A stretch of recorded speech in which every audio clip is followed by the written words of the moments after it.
¿Qué tal? ¿Cómo están? Buenas tardes, bienvenidos, bienvenidas. Saludos muy cordiales a todos nuestros auditores y auditoras, compañeros y compañeras que, como todos los lunes, miércoles y viernes, se suman a la compañía de Primera Línea en la 104.7 del dial FM y también a través del www.nuevomundopatagonia.cl para todo el mundo y sus alrededores. Nos pueden seguir también y ver en nuestras redes sociales por Facebook y YouTube. Comenzamos el programa de hoy correspondiente a este día miércoles 26 de agosto. Todavía no podemos cantar victoria porque le quedan algunos días a este mes de agosto. Las informaciones de los fallecidos habla de la ex ministra de Educación del gobierno de la Concertación, la señora de la Jara, eso, la del vaso de agua. Don Fernando Bamonde, con nosotros como todas las tardes. Buenas tardes, bienvenido, Fernando. Hola, buenas tardes. Y don Dalibor Eterovich Díaz se está comiendo las uñas porque partió la campaña de la prueba. Yo creo, se puso nervioso. ¿Cómo está, don Dalibor? Hola, muy buenas tardes, Claudio. Buenas tardes a todos. Y tenemos un invitado muy especial, agradecer desde ya que se haya dado el tiempo para compartir con nosotros en estas frías ondas patagónicas desde Punta Arenas. Nuestro saludo a don Luis Mesina de la coordinadora No Más AFP. Compañero, buenas tardes, bienvenido. Hola, buenas tardes, muchas gracias por la invitación, muy amable. No, a usted por darse el tiempo de compartir con nosotros. Muy bien, pues ya lo decíamos, hoy día se inició formalmente la campaña por el apruebo, ya conversaremos sobre ese tema y otros más, pero vamos a aprovechar esta primera parte del programa para conversar con Luis y la verdad es que vincularlo con el tema constituyente. Desde los detractores del apruebo se señala que efectivamente el tema de terminar con el sistema de AFP o el tema de la AFP no está incluido, no está incluido en la Constitución. Por lo tanto, el argumento que se levantó con fuerza en las calles después del 18 de octubre como la principal demanda de este país del fin a la AFP no tendría que ver con un nuevo cambio de constitución. ¿Cuál es su opinión, su análisis al respecto? Bueno, muy buena la pregunta porque justamente estaba hoy día vi un poco las noticias alrededor del mediodía o las 2 de la tarde y efectivamente vi a varios diputados de la derecha señalando claramente que votar por el rechazo era importantísimo porque las transformaciones, las reformas que la ciudadanía demanda no requieren de una modificación constitucional. Eso no es cierto, no es efectivo. Además, faltan a la verdad de manera, yo diría, descarada, porque lo hacen con una soltura de cuerpo que da indignación. Hoy día supimos del fallo de la Corte Suprema que denegó o que revocó el fallo de la Corte de Apelaciones de Antofagasta que había favorecido a nuestra profesora María Angélica Ojeda. Es lo mismo que pasó en Punta Arenas con el fallo de la enfermera Beatriz Valenzuela y el colega José González en Talca. ¿Y qué dice el fallo? Porque creo que esto es relevante para los auditores. Señala que no es posible, uno de los magistrados, de manera brillante, aunque no nos favorece, pero el argumento vale la pena a propósito de su pregunta. Dice, no es posible en el marco de la actual legalidad, es decir, el decreto ley 3500, favorecer y aprobar la resolución de la Corte de Apelación en orden a que la profesora retire su ingreso. Porque, señala a renglón seguido, no es un problema de discutir si el estado de satisfacciones que otorga las AFP es materia de la Corte de Apelación o la Corte Suprema.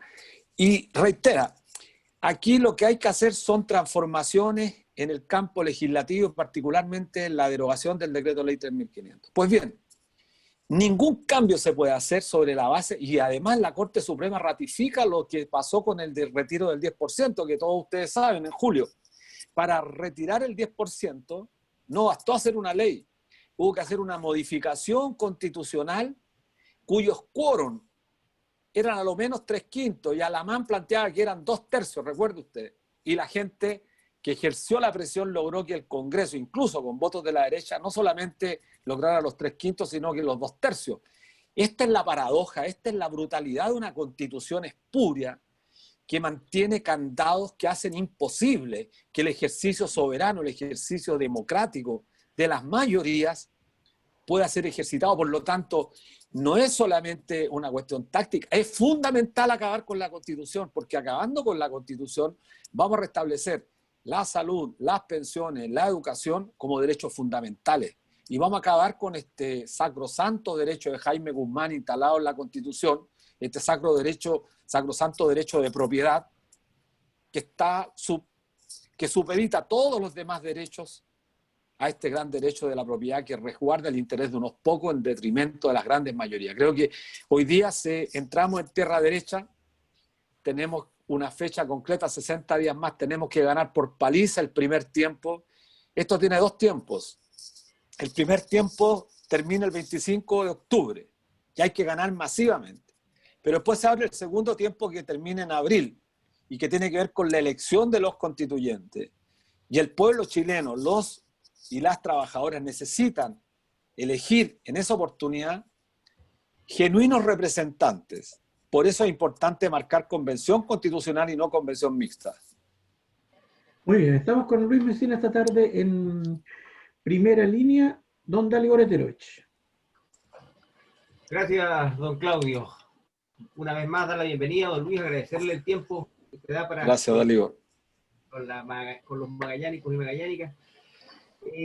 A ver, un poco pedirle una reflexión, tal vez en términos de su vasta experiencia. Lo hemos visto desde mucho tiempo ligado a la actividad sindical también, y por supuesto que al no más AFP, incluso en momentos en que nadie pescaba mucho en realidad el tema de las AFP y del no más AFP.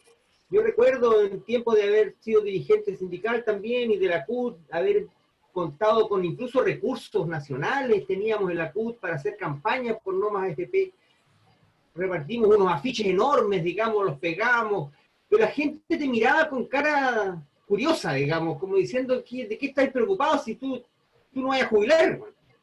O otros decían, me falta mucho para eso. Entonces, ¿cómo ves tú el proceso de estas últimas 2 décadas probablemente de desarrollo del no más AFP, pero también de la toma de conciencia de la gente?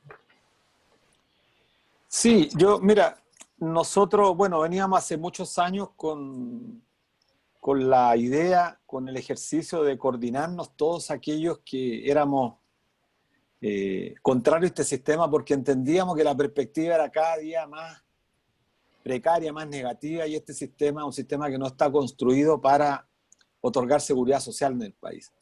Pero esto cambió el domingo 24 de julio del año 2016, cuando cientos de miles salieron a las calles en todo el país a decir no más AFP. Y este movimiento ha permanecido, yo diría, 4 años ya, intensamente levantando una propuesta de un sistema público de pensiones.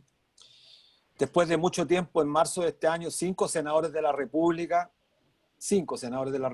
tomaron en sus manos la demanda de derogar el decreto ley 3.500 y hoy día se está discutiendo en la Comisión de Constitución del Senado. ¿Quiénes aprobaron esta idea de llevar adelante una modificación constitucional? La senadora Yanna Proboste de Atacama, el senador Juan Ignacio Latorre de Valparaíso, Alejandro Navarro de Concepción, Alfonso Durresti, que es presidente de la Comisión de la región de Los Ríos de Valdivia, y la senadora Jimena Órdenes de Aysén. ¿Por qué es relevante este tema? Y me parece importante decirlo en este medio de comunicación, especialmente en esta región. Porque mientras un sector del Senado ha tomado en sus manos la reivindicación que tanta fuerza ha levantado el movimiento social para derogar este decreto ley que da origen a las AFP, otro sector de senadores de la ex nueva mayoría también encabezada por Juan Pablo Letelier y la senadora Goich, Carolina Goich, de la región de ustedes, está planteando llegar a un acuerdo con el gobierno en una reforma. Una reforma de forma tal que el 6% que el gobierno planteó aumentar de contribuciones vaya a una suerte extraña de solidaridad. ¿Cuál es el problema? Nosotros hicimos pública una carta que se deja intactas a las AFP. Y como bien decías tú, el grito, el rayado más grande que hay en todo el país es no más AFP. Cuando se produjo el estallido el 18 de octubre, la revuelta social, en todas las encuestas de opinión, en los cabildos autoconvocados, en las asambleas territoriales, Unidad Social las desarrolló. ¿Y cuál era la demanda más sentida en todas las encuestas? Primero, pensiones; segundo, salud; y tercero, educación. Es decir, todas las demandas que durante mucho tiempo venimos levantando. ¿Y cuál ha sido el mérito quizás de este movimiento que ha logrado mantener la unidad? Porque nosotros, el 13 de julio del año 2019, la coordinadora formó Unidad Social. Nosotros nos dimos cuenta que ya era imposible seguir dividido. Entonces citamos al Colegio de Profesores, a la CUT, a la ANEF, a la coordinadora 8M, a la CONFECH, a UCAMAO, a Modatima, y dijimos, oye, pongámonos de acuerdo, si tenemos muchas diferencias, pero mientras nosotros estamos divididos, este gobierno, este régimen político nos ataca conculcándonos derechos, y ya llegó el tiempo de que nos pongamos de pie. Y creo que hoy día, más que nunca, se hace urgente y necesario que la ciudadanía comprenda que estamos enfrentados a tener que hacer un cambio constitucional, a ganar con mucha fuerza el día 25 de octubre, porque son 30 años de abuso, pero son 40 años que nos rige una constitución que además en el campo del derecho al trabajo hace cercenado derechos fundamentales. No hay que perder de vista que el año 79 en este país, en 1979, se promulgó el plan laboral. Los 3 famosos decretos leyes que fueron los que hoy día existen en el Código del Trabajo y que, lejos de haber mejorado durante los gobiernos de la ex nueva mayoría o concertación, se profundizó, se consolidó un sistema que absolutamente ha deteriorado las condiciones del mundo del trabajo, y por eso es menester volver a la reivindicación o a levantar reivindicaciones que son tremendamente importantes. Fernando Bamonde, continuamos rápidamente para aprovechar la presencia de Luis Mesina esta tarde acá en Primera Línea. Sí, don Luis, primero saludarlo, agradecerle su participación en este programa acá en Radio Mundo Patagonia, transmitiendo desde Punta Arenas para Magallanes. Usted plantea un punto central, que es el tema de la unidad, y quería llevarlo a ese terreno, en función de que los movimientos sociales tienen sus propias dinámicas. Los movimientos sociales tienen regularmente carácter horizontal, avanzan y posiblemente muchas veces se agotan en demandas que les son muy particulares, y eso implica también ciertos niveles de atomización. Y en muchos movimientos sociales uno observa también una tendencia a separar por un lado lo social y por el otro lado lo político. Cuando usted cita la participación de 5 senadores en la República, entendemos que hay un tránsito desde lo social a lo político, como de lo político a lo social, que es una situación que están íntimamente ligadas y unidas. En tal sentido, la única forma de deshacerse de estos 2 pilares de la estructura que forma la institucionalidad chilena, llámese en materia política, que es la Constitución de 1980, y llámese en materia económica, fundamental, que es el sistema de ahorro forzoso, o mal llamado sistema de fondo de pensiones, implica también tener una propuesta más global, más allá de solamente eliminar el sistema de fondo de pensiones o el sistema de ahorro forzoso. ¿Cómo ve usted, en el seno de esta necesaria unidad, primero, su reflexión entre lo político y lo social, y segundo, si existe una propuesta para superar el neoliberalismo en la sociedad chilena? Sí, bueno, muy interesante la pregunta. Mire, en primer lugar, voy a partir por lo segundo, la vinculación de lo político con lo social. Creo que se comete un profundo error cuando quizás, yo diría, contaminado un poco con esta suerte de apoliticismo que se ha instalado en nuestro país durante casi 40 años, porque esta es una política que arranca del periodo de la dictadura. Esta suerte de distinguir lo social de lo político es una concepción que está en el monetarismo, que está en el gremialismo chileno, y que Pinochet la reprodujo por mucho tiempo. Acusaba a los políticos y él era jefe de Estado. Es la paradoja de que el discurso de Lavín, por ejemplo, que habla contra los políticos y él es político, o el discurso de Alamán con Felipe Kast, que han criticado fuerte y enérgicamente a nuestra coordinadora cuando ha planteado la derogación del decreto ley 3500 porque se nos acusa de querer llevar el ahorro previsional para que lo administren y se lo roben los políticos. Es la caricatura. Ellos son políticos, gente que ha parasitado del Estado durante tanto tiempo y resulta que abominan del Estado, abjuran del Estado. Bueno, ¿esto de quién es responsabilidad? Y aquí creo que tenemos que ser suficientemente rigurosos con el balance de la verdad. Porque la oposición en este país ha sido absolutamente incapaz de salir a la arena política a debatir, a defender los postulados y las ideas que le dieron sentido a los movimientos sociales, que le dan sentido al mundo progresista. ¿Y qué escuchamos? Silencio sepulcral. Esa es la verdad, pues. Silencio sepulcral, salvo, por supuesto, algunas honrosas excepciones. Pero en general, la derecha tiene una ofensiva que descalifica sobre la base de instalar ciertos sofismas, mentiras, y repetirlas permanentemente. Por lo tanto, es menester salirle al paso. ¿Por qué digo esto? Porque esta suerte de abjurar del Estado tiene, lógicamente, una concepción detrás de ello. Y el movimiento social tiene que caminar en la perspectiva política. Nosotros no somos, y permanentemente en nuestras intervenciones decimos, no somos antipartidos políticos, no somos antipolíticos, si nosotros no somos asépticos en la lucha política, si estamos planteando una demanda tan importante como en la seguridad social. ¿El problema cuál es? Y en esto creo que la pregunta suya tiene relevancia. Hay que mantener cuidado, ojo, en tratar de, con el objeto de no mantener la distinción entre lo político y lo social, caer en la otra trampa, que es el otro extremo, la obsecuencia del sindicalismo, la obsecuencia del movimiento social a los partidos políticos y particularmente a los gobiernos de turno que ha hecho tanto daño, especialmente en estos últimos 30 años. La obsecuencia grosera muchas veces del sindicalismo a los gobiernos de turno. Creo que cuando se mantienen en alto dos principios fundamentales, pero particularmente un principio que levantó Luis Emilio Recabarren y Clotario Blest, y les costó un caro precio a ambos, la autonomía y la independencia política de los partidos políticos. Independencia total, total. Eso cuesta verlo, estimados, cuesta mucho verlo.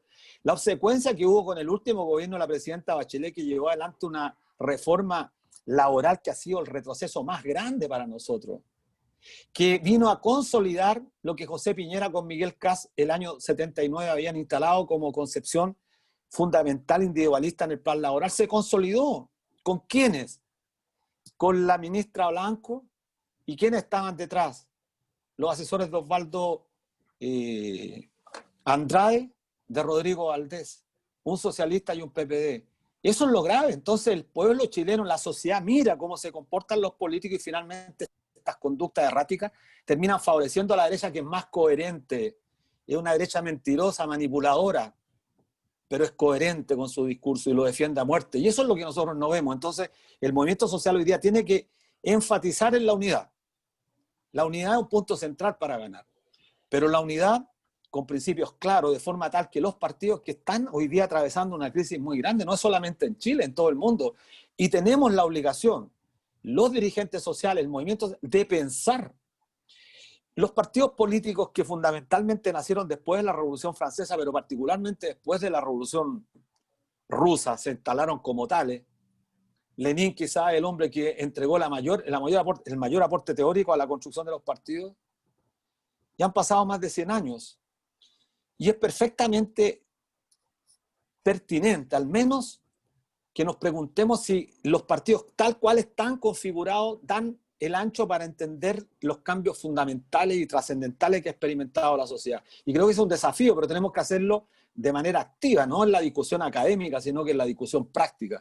¿Y cuál es la discusión práctica? Pensamos nosotros, es instalar cuestiones que nos unen. ¿Y qué nos une? La lucha por la seguridad social, la lucha por la educación, la lucha por la salud, por la recuperación del agua, de los derechos fundamentales, de los bienes públicos de este país. En eso estamos de acuerdo. Una vez que recuperemos eso, daremos el segundo paso en términos de pelear por la utopía, rediscutir la utopía si son realmente valederas o si hay que ajustarlas. Pero creo que hoy día estamos ante una disyuntiva histórica, porque además esto que vamos a enfrentar el 25 de octubre, y si que tenemos éxito la próxima escritura de la Constitución es un proceso inédito en la historia de la República de Chile. En 200 años jamás hemos tenido la posibilidad de reescribir o escribir la historia con la mano de quienes son realmente los protagonistas, y creo que ese es un desafío importantísimo.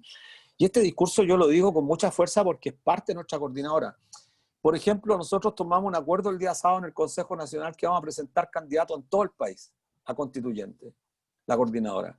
Pensamos que tenemos legítimo derecho, así con otros movimientos sociales, de llevar personas, hombres, mujeres, que disputen el espacio para ir a escribir la Constitución. Tenemos que ganarle a esta gente porque no podemos pretender que Camilo Escalona, que dijo que era fumar opio, pensar en la Constitución, hoy día anuncia que va a ser candidato a constituyente. Entonces tendremos que disputar en la arena política. ¿Y qué significa eso en la arena política? En las ferias, en los espacios públicos, en las organizaciones sociales, con la gente hablando con la verdad. Y yo creo que la pregunta tuya es tremendamente importante. Y la segunda, bueno, nosotros tenemos una propuesta, mañana los aprovecho de invitar, estamos con Manuel Riesco Larraín, ustedes lo ubican, Hugo Facio de Senda, estamos conversando en un foro internacional a partir de las 12 del día, y nosotros tenemos una propuesta muy seria, que la dimos a conocer el año 2016, que es un sistema de reparto con fondos de reservas técnicas. La hemos presentado más de 300 veces.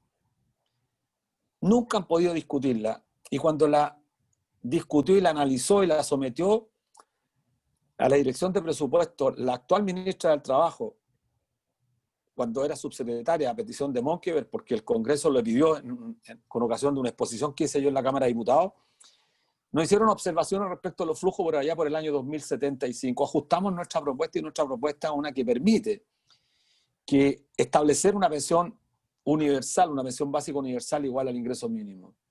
Es bueno que la gente que nos escucha sepa que el 95,6% de los actuales afiliados tiene menos de 50 millones de pesos. Un 83% tiene menos de 20 millones de pesos. Es decir, un 95,6% está condenado al final de su vida activa a autofinanciar una pensión promedio de 220.000 pesos. ¿Cuánto es el ingreso mínimo? 320.500. Es decir, a una pensión que va a estar un tercio más bajo de lo que actualmente es el ingreso mínimo. Y eso es razón más que suficiente para disputar, para combatir en el campo de la discusión con estos sectores que se niegan a dar derechos, y que solamente va a ser posible restituirlo en la medida que ganemos primero el plebiscito y en segundo lugar logremos colocar constituyentes. Bueno, queremos adelantar nuestro agradecimiento a Luis Mesina de la coordinadora Más FP por haber estado esta tarde con nosotros, dejarlo invitado ojalá para otro programa donde podamos conversar estos temas con más detalle. Sabemos que tiene un compromiso, pero yo, antes que se vaya, yo quiero aprovecharme a hacerle la última pregunta. Sí, por supuesto, Claudio. Hoy día hubo se conoció de un grupo de parlamentarios, uno de ellos, Karim Bianchi, de acá de la región de Magallanes, Pamela Giles, y entiendo Marisela Santibáñez también, un proyecto para un segundo fondo de retiro de pensiones que fue rechazado en sectores de la oposición, Frente Amplio, PPD, etcétera, por supuesto rechazado absolutamente desde el oficialismo.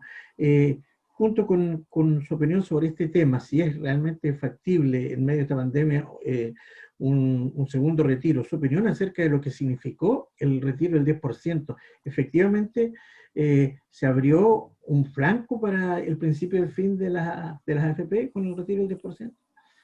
Sí, Claudio, yo creo que, bueno, el retiro del 10%, hay que decirlo con mucha claridad, no fue una dádiva del poder, fue una conquista de los ciudadanos.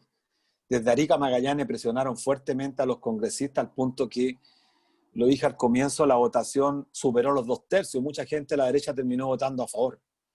¿Y cuál fue lo importante de esto? Que esta decisión, esta medida, lejos de convertirse en un problema, generó reactivación económica y echó por tierra todos los presagios absolutamente catastrofistas de los exministros de Hacienda, de los empresarios, la SOFOFA, la Confederación de la Producción y el Comercio. La ministra, la alcaldesa de Providencia dijo que Chile se incendiaba si se retiraba el 10%. Pero los enemigos más grandes del movimiento No Más FP, aunque a usted le parezca extraño, son Rodrigo Valdés y Nicolás Izaguirre, dos militantes del PPD que fueron exministros de Hacienda. Son los militantes de las AFP. Y también presagiaban lo peor. Bueno, ocurre que en manos de los trabajadores, de las trabajadoras, más de 15.000 millones de dólares demuestran que la gente destina este ahorro al consumo. Y como lo dedica al consumo, reactiva la economía y detiene la caída que estaba experimentando el Producto Interno Bruto en Chile, según Scotiabank, en más de 3 puntos. Ahora, por lo tanto, ha sido el primer golpe fuerte al sistema. Yo creo que es la primera estocada grande y creo que eso ha dejado debilitada a las AFP y creo que estamos en camino correcto para acabar definitivamente con ella. Eso creo que es lo fundamental. Ahora, esta propuesta que han presentado, yo también me he enterado por la prensa, no he leído el proyecto. Es difícil opinar en abstracto, pero me parece extraño porque, claro, si retiramos el 10, mañana el otro día, entonces retiremos todo el dinero. Bueno, pero nosotros lo que queremos es seguridad social. Y lo dijimos cuando pedimos nosotros el retiro del 10%, era una situación especial, una situación que nunca hemos vivido. Y era justamente a propósito de que este gobierno incapaz no ha podido resolver la demanda de la gente. O sea, todos los proyectos que ha presentado son con letras chicas y al final no les llega. Hablan de la clase media, pero la clase media no les llega a los profesores, a los sectores públicos. No le llega a nadie. Y es por eso relevante lo que se consiguió con el 10%, que fue además un hito. Yo creo que tiene que ver también con cierta... La política es materialidad, pero también es subjetividad. Y creo que el triunfo del 10% hizo que la gente esa noche estuviera muy feliz.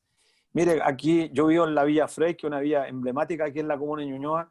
Cuando se aprueba se sintió un grito acá, que fue igual cuando hace un gol la selección chilena. Es decir, hubo una actitud importante. Así que yo creo que tenemos que seguir batallando en esta dirección. Una pequeña reflexión antes que se retire Luis Sí, Mesina, parece que me congelé. No. Mira, ¿No? ¿Estaba bien? Sí. Ok. Pensé que me había congelado, Fernando. Sí, una pequeña reflexión que tiene que ver con que hablábamos de la separación, que bien señala usted, es parte del ideario gremialista entre lo social y lo político, pero también con este apruebo del retiro, el 10% se desbarata el potencial carácter técnico que tienen los técnicos o los especialistas.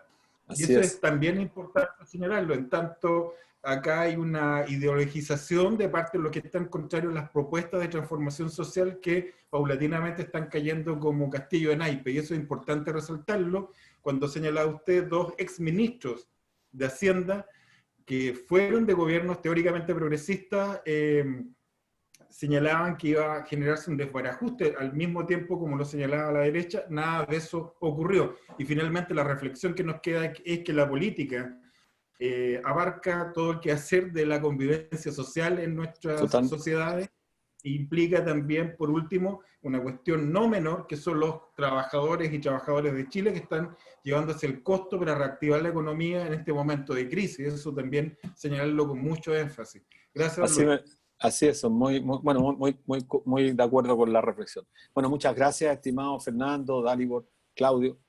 Y bueno, siempre dispuesto en otra oportunidad cuando ustedes estimen.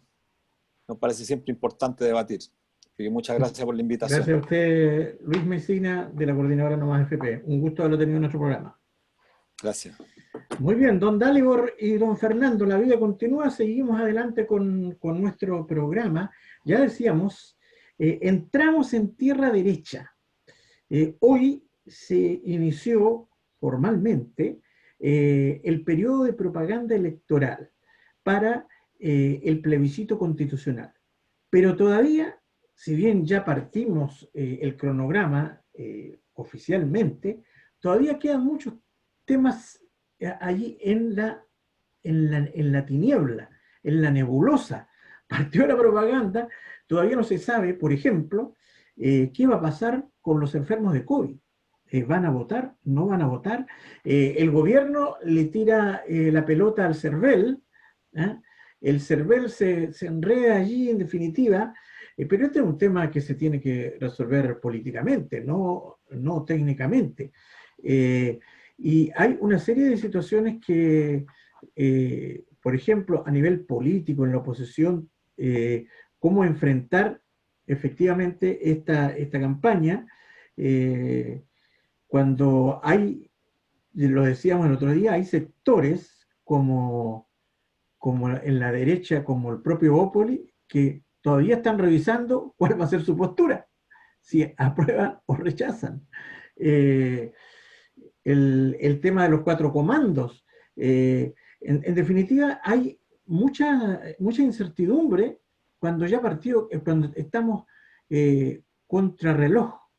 La única certidumbre, a propósito de lo que decía Luis Mesina, es que la oposición política y social a este gobierno está obligada a ganar este plebiscito con un margen muy alto, superior al 60%, de forma que abra la puerta a que efectivamente en una futura elección de constituyentes o convencionales, como se le llame, se pueda romper el candado de los 2/3 establecido en el acuerdo del 15 de noviembre. Dalibor Eterovich. Partió la campaña. Hoy día parte la campaña, por fin la campaña publicitaria, se puede hacer publicidad, propaganda en radios, canales de televisión, plazas, banderazos en las localidades, obviamente que esto está más permitido por el tema de la pandemia, donde estamos en cuarentena es más complejo, pero en rigor desde hoy ya es factible la difusión. Y claro, como tú bien dices, también hay muchas interrogantes aún. Es claro que el gobierno tiene la obligación y la responsabilidad de garantizar un plebiscito seguro, sanitariamente hablando, y si es necesario tener medidas especiales para las personas contagiadas, por ejemplo, habrá que hacerlo, digamos, y es perfectamente factible. Si el tema es la voluntad política del gobierno de llevar adelante aquello. Sabemos cuántas personas son, sabemos dónde viven, se podrá ir a recoger el voto o se podrá hacer un voto telemático. En fin, es perfectamente realizable. El tema es que el gobierno tenga la voluntad de actuar. No se trata de estigmatizar tampoco a las personas y exponerlas públicamente, ¿cierto?, en una fila de contagiados. Sería absurdo aquello. Entonces tiene la responsabilidad de hacerlo bien y se puede hacer bien. Veremos qué pasa en los próximos días, pero es claro que hoy día parte. Y con esto parten muchas interrogantes, porque claramente, como decía Luis Mesina, tú tienes a la senadora Goy y al senador Letelier hoy día negociando una reforma al sistema de pensiones que está lo más alejado posible de la realidad del chileno, que lo único que plantea es no más AFP. Entonces, si tú escuchas a la senadora Goy y al senador Letelier y dices, bueno, ¿qué es lo que van a aprobar entonces ellos cuando voten apruebo? ¿Qué están buscando la democracia cristiana y el Partido Socialista hoy día? ¿Qué significa que ellos digan apruebo? Parece que aprobamos cosas distintas. Y yo creo que esa es la pregunta que hay que hacerse, porque eso se va a traducir en representantes constituyentes. Necesitamos representantes constituyentes que quieran los cambios profundos. No nos sirven estos representantes que quieran hacerle pequeñas reformas a lo que existe. Y ese es el debate que se tiene que dar desde hoy. No tener 2/3 de la constituyente en abril del próximo año es una derrota, y es simplemente cambiarle la fecha solamente a la Constitución y hacerle algún grado seguramente de ayornamiento, pero no va a tener los cambios con la profundidad que necesitamos. Entonces lo que necesitamos hoy es arrasar con la votación del día 25 de octubre, pero también ir preparándonos para tener candidatos y candidatas a la altura de los cambios que requiere la nueva Constitución. Hoy día es muy fácil confundir a las personas. Hoy día empiezan a aparecer paneles de expertos en todos los programas de televisión, panelistas profesionales de la televisión, digamos, que van a enredar a embolar la perdiz, ¿cierto? Y eso tiene que ser entonces explicado con mayor sencillez, como lo hace Luis Mesina, como lo hacen otros dirigentes sociales y políticos que hablan desde la realidad, desde la vivencia cotidiana, más que desde la teorización, ¿cierto? Dalibor, discúlpame un ratito, Fernando, que quiero hacerle una pregunta a Dalibor sobre un tema puntual. Hace un par de días atrás, 48 horas, algo así, se dio a conocer a nivel regional una declaración pública de los partidos políticos de oposición a nivel regional, sobre precisamente la postura en relación al tema del plebiscito. Y en esa declaración que la firma el Partido Demócrata Cristiano, el Partido Radical, el Partido Socialista, el PPD, el Partido Comunista, no firma Convergencia Social, llama la atención. Nos gustaría que tú nos puedas explicar desde la perspectiva de los partidos de oposición qué pasó allí. O sea, obviamente que Convergencia Social tendrá su explicación, pero y que nos puedas profundizar un poco acerca de esta declaración o de este acuerdo político que hay detrás de una declaración de ese estilo. Sí, mira, la declaración está precisamente en el marco de la exigencia de que se haga el plebiscito, de que se haga de manera segura. Hay una dura crítica al gobierno regional, al manejo de la pandemia, a esta visita intrascendente del presidente de la República. Y tiene ese valor, digamos, que finalmente se reúnen las direcciones de los partidos políticos de oposición para acordar en esos temas. Con lo que pasa con Convergencia Social es bien curioso porque ellos estuvieron en la reunión virtual, obviamente, pero se conectaron, después fueron parte del proceso de construcción de la declaración, pero en un momento dado aparentemente hubo una diferencia por ahí en el texto, en la redacción, y decidieron no firmar, digamos, la declaración porque habían algunos elementos que ellos consideraban que se alejaban de su propia política interna.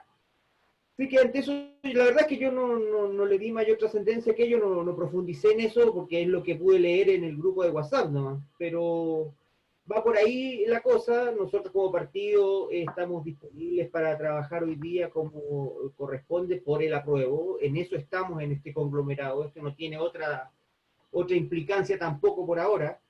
En lo político y electoral, nuestra situación está en Unidad para el Cambio y está también con Apruebo Chile Digno, ¿cierto? En el sentido de que tenemos partidos aliados con los que tenemos un trabajo hecho, pero no nos restamos a cualquier coordinación y trabajo en conjunto con los demás partidos, que es lo que hemos estado disponibles a hacer en estos días, ¿no?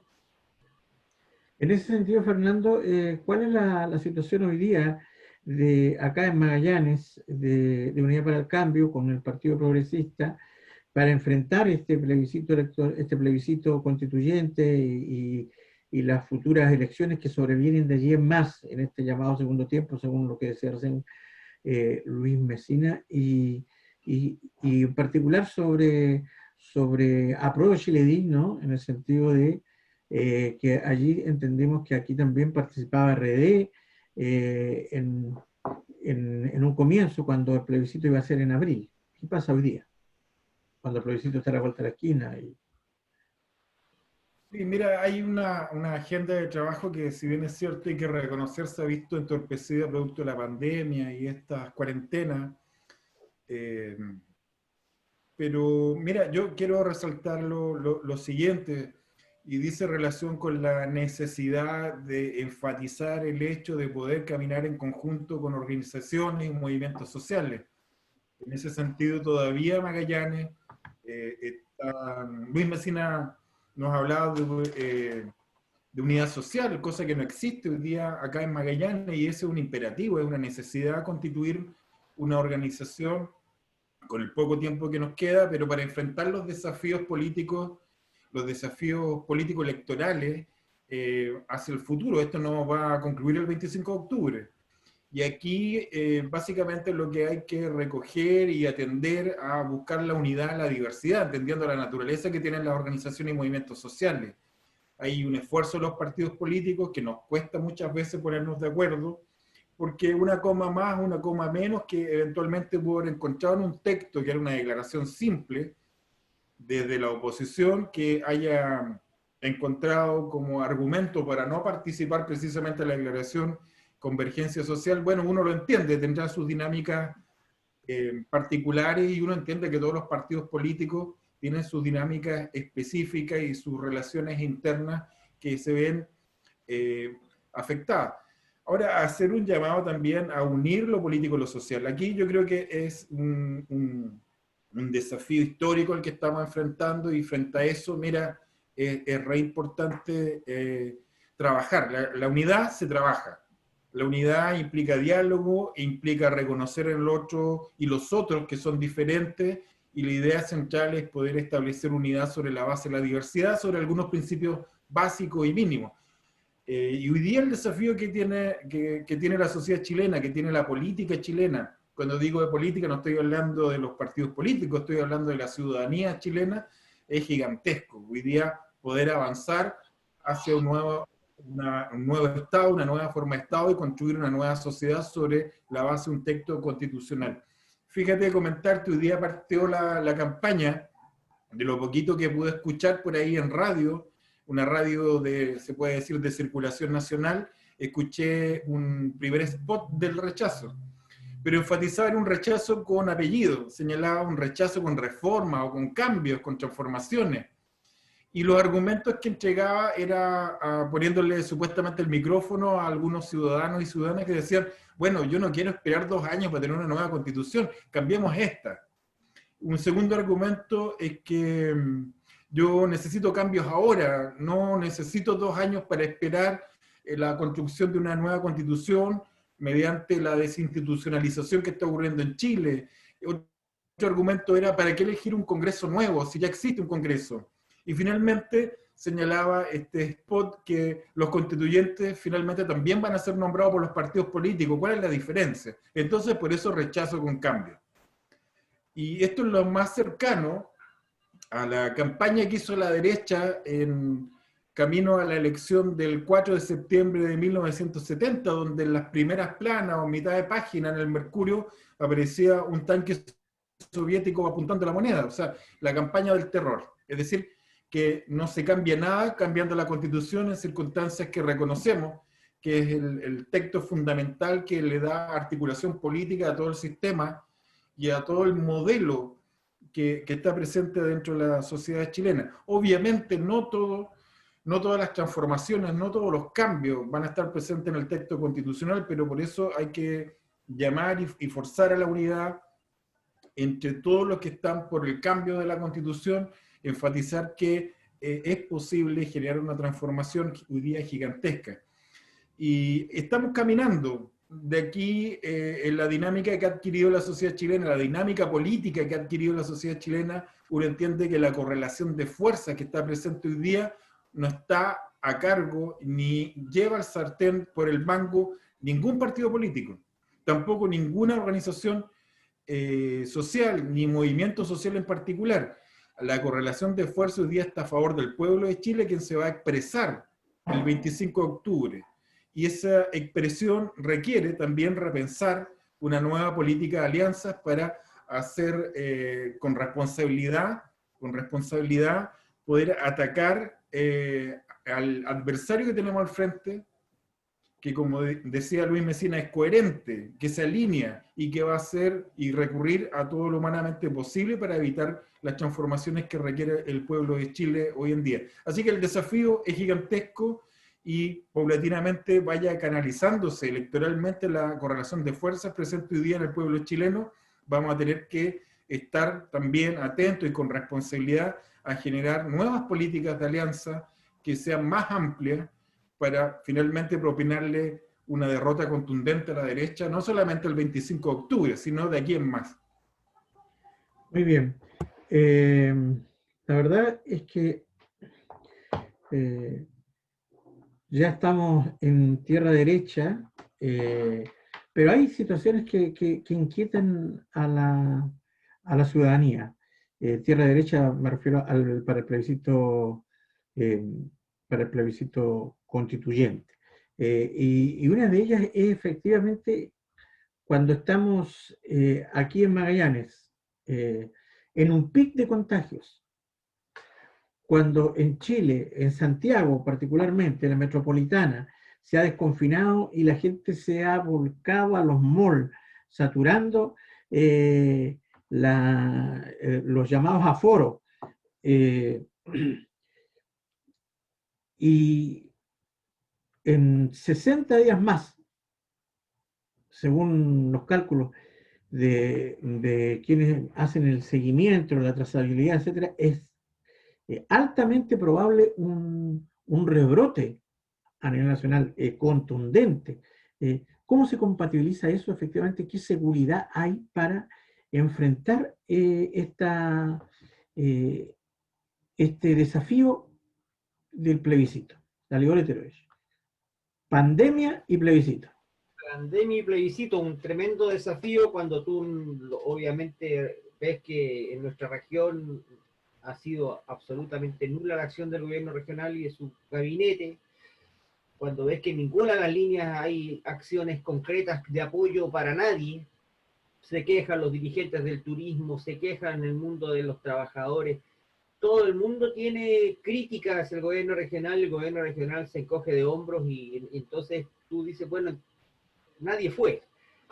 En ese escenario es muy difícil creer que el gobierno va a dar el ancho, pero también es cierto que se puede, perfectamente. O sea, hacer un plebiscito acotado a un periodo de tiempo, en una cantidad mayor de locales de votación, es perfectamente factible de llevar adelante. El tema radica en la voluntad política para hacerlo, en el interés que realmente tenga el gobierno de motivar a que la gente vaya a votar.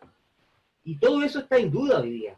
Está totalmente en duda. O sea, nosotros dudamos de que el gobierno tenga intenciones de tener una gran participación. En lo posible buscan postergarlo. Y en ese escenario, claro, es muy difícil poder trabajar, ¿no? Pero es lo que tenemos hoy día, por eso es que hay que exigirle una vez más y hasta el cansancio que se realice como corresponde el plebiscito. Porque este gobierno no tiene ningún problema en tener abierto más del 90% de los malls del país hoy día. Cerca del 95% de los malls de todo Chile están funcionando. Y eso no tiene para nada el control ni el nivel de regulación que efectivamente puede tener un proceso eleccionario, como se han hecho en tantos países del mundo. Así que es difícil porque particularmente tenemos un gobierno ineficiente que además no tiene ningún interés en que esto resulte como corresponde. Una de sus apuestas sin duda hoy día es la baja participación, el temor de la gente a contagiarse. Entonces, eso hay que combatirlo y hay que combatirlo con autocuidado, con cultura, con información y con la exigencia, como digo, el gobierno debe de generar todas las condiciones, incluido transporte público adecuado, espaciado, para que el mundo político y social se pueda movilizar y expresarse ese día. Fernando Bamonde, mientras a nivel nacional comenzó a correr la cuenta regresiva para este plebiscito con todas las complicaciones que implica organizar un plebiscito en pandemia, la verdad es que el tema en la Araucanía sigue poniéndose al rojo vivo. Por un lado está este ultimátum que dan los dueños de camiones al gobierno, por un gremio que por lo demás no está unido. Ya salieron sectores dentro de los propios dueños de camiones que ellos no van a participar todos de este llamado a paralización. Algunos comuneros hoy día entraron al periodo de huelga seca, ¿ah? Apoyados por el propio Celestino Córdoba. La presidenta del Senado dice que ellos no van a legislar con la presión que están haciendo los camioneros. Y la verdad es que este conflicto está lejos de estar resuelto y parece tener un nuevo rebrote, así como el coronavirus. Fernando, vamos.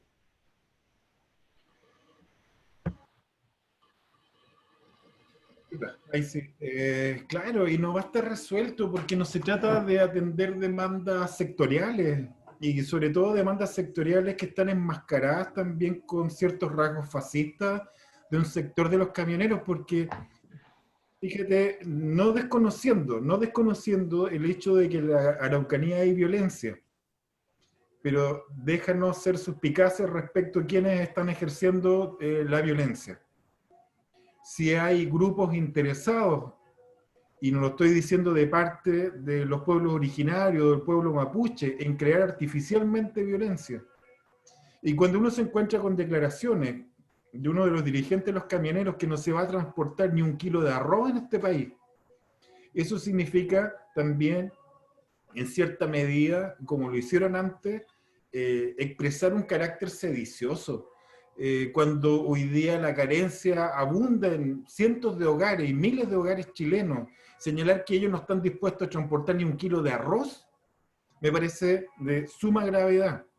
Camioneros que no tienen tampoco ningún empacho en cuestionar, y mira, fíjate, no están cuestionando al gobierno, están cuestionando al poder legislativo en no apoyar leyes de represión del gobierno, ser enfático en aquello. Acá ha habido montaje en el pasado de carabineros, acá no podemos dejar de pensar que también hay montajes y que fueron visibles de fuerzas fascistas o de grupos fascistoides que están operando en la 9ª región, precisamente haciendo un llamado a que intervenga el Estado con toda su fuerza, con todo su poder. Mira, esto ocurrió, y quiero mencionarlo, y también sancionarlo y exponerlo. O sea, acá hace pocos días en un medio de comunicación local, un señor que se dice abogado, que se llama Claudio Morán Ibáñez, estaba señalando hasta cuándo la violencia en la Araucanía. Esto se soluciona a balazos. Cuando encontramos este tipo de expresiones, supuestamente de un señor que tiene un título profesional, lo cual tampoco le otorga ningún tipo de derecho sobre otro.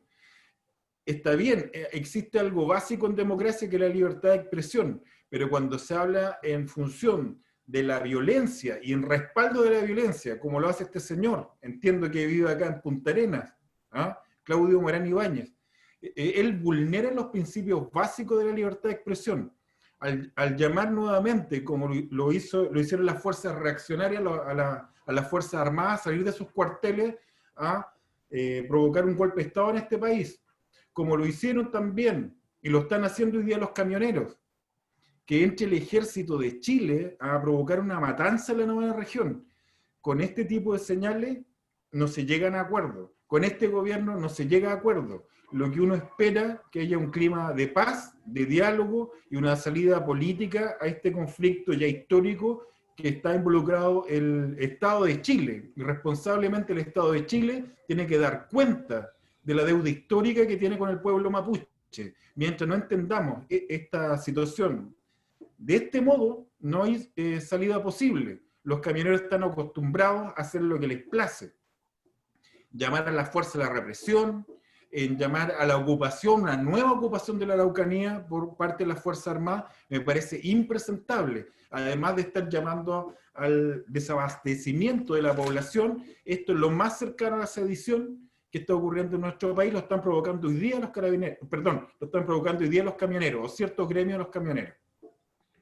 Muy bien, estamos llegando de esta manera, Dalibor, Fernando, al final de nuestro programa Primera Línea correspondiente al día de hoy. Estuvimos en la primera parte con Luis Mesina, de la coordinadora No Más AFP, y nosotros los invitamos a continuar tomándole el pulso a esta campaña por el plebiscito del rechazo y el apruebo, y el pulso a la política regional, nacional, al COVID-19 y a toda la contingencia en las sucesivas ediciones de nuestro programa. Dalibor, muchas gracias.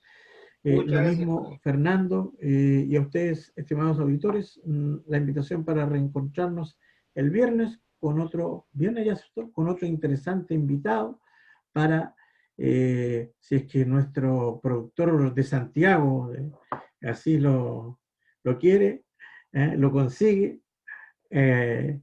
para un nuevo capítulo de Primera Línea. Chao y muchas gracias por haber estado esta tarde con nosotros.